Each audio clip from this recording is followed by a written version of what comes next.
کہ بہت سارے لوگوں کے دلوں کے اندر جو ہے یہ غلط فہمی ہے، وہ یہ سمجھتے ہیں شاید کہ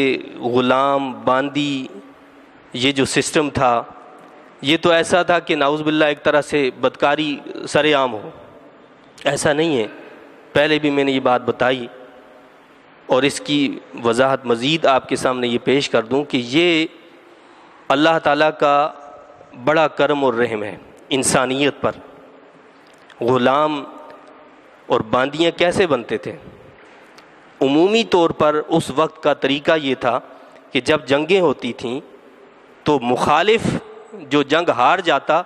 اس کے جو مرد، اس کی جو عورتیں قید میں آ جاتی تو وہ غلام اور باندی بنا لیے جاتے تھے۔ صرف غلام باندی نہیں بنا لیے جاتے تھے، اسلام نے اس کے لیے طریقہ وضع کیا، یعنی وہ تو غلام باندی بنا کر اس وقت کے دور کے جو حکمران تھے وہ تو ظلم اور زیادتیاں کیا کرتے تھے، لیکن اسلام نے اس کا حل نکالا کہ آخر اس طبقے کا حل کیا ہو۔ اس کا حل ہمیں بتایا، ایک تو یہ بتایا کہ جو قیدی بن جائیں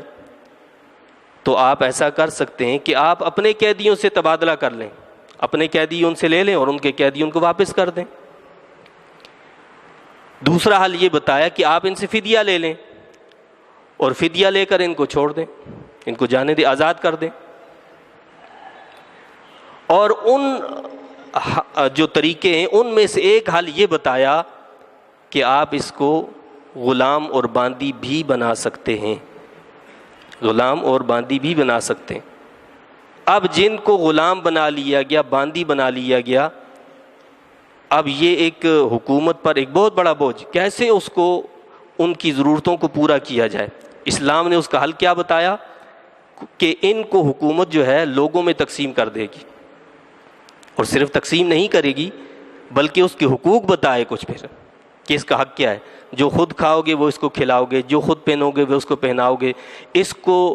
اس کی طاقت سے زیادہ بوجھ اس پر نہیں ڈالو گے، اگر کوئی ایسا کام دو گے تو خود بھی اس کے ساتھ شامل ہو جاؤ گے۔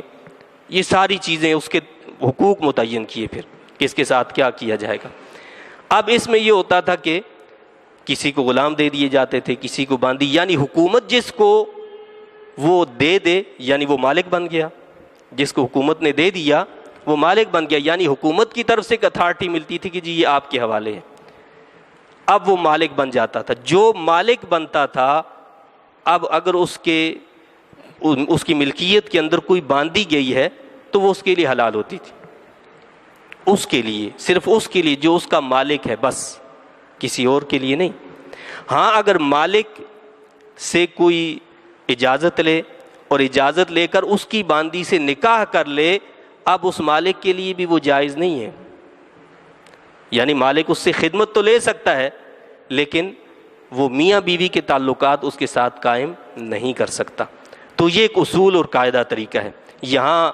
جدید دور کی وہ جاہلیت نہیں ہے کہ قیدیوں کو کیوبا کے جیل کے اندر بند کر دیا جاتا ہے، پنجروں کے اندر جس طرح جانوروں کو بند کیا جاتا ہے، وہاں انسانوں کو بند کیا جاتا ہے اور کہا جاتا ہے ہم بڑے تمدن اور تہذیب والے لوگ ہیں۔ ان کو شرم سے ڈوب مرنا چاہیے کہ اسلام نے قیدیوں کے حقوق کیا مقرر کی، اور وہ کیوبا کے اندر اور کئی دیگر ایسے جیلوں کے اندر مسلمانوں کو جن کو بند کیا اور پنجروں کے اندر رکھا گیا، ان کو یہ حق بھی اس جدید جاہلیت نے نہیں دیا کہ وہ اپنا وکیل بنا سکیں۔ مجھے بتائیے کہ اسلام کا یہ احسان ہے یا نہیں ہے کہ جس نے ان کا خیال رکھا ہے، ان کے لیے حقوق مقرر کیے ہیں،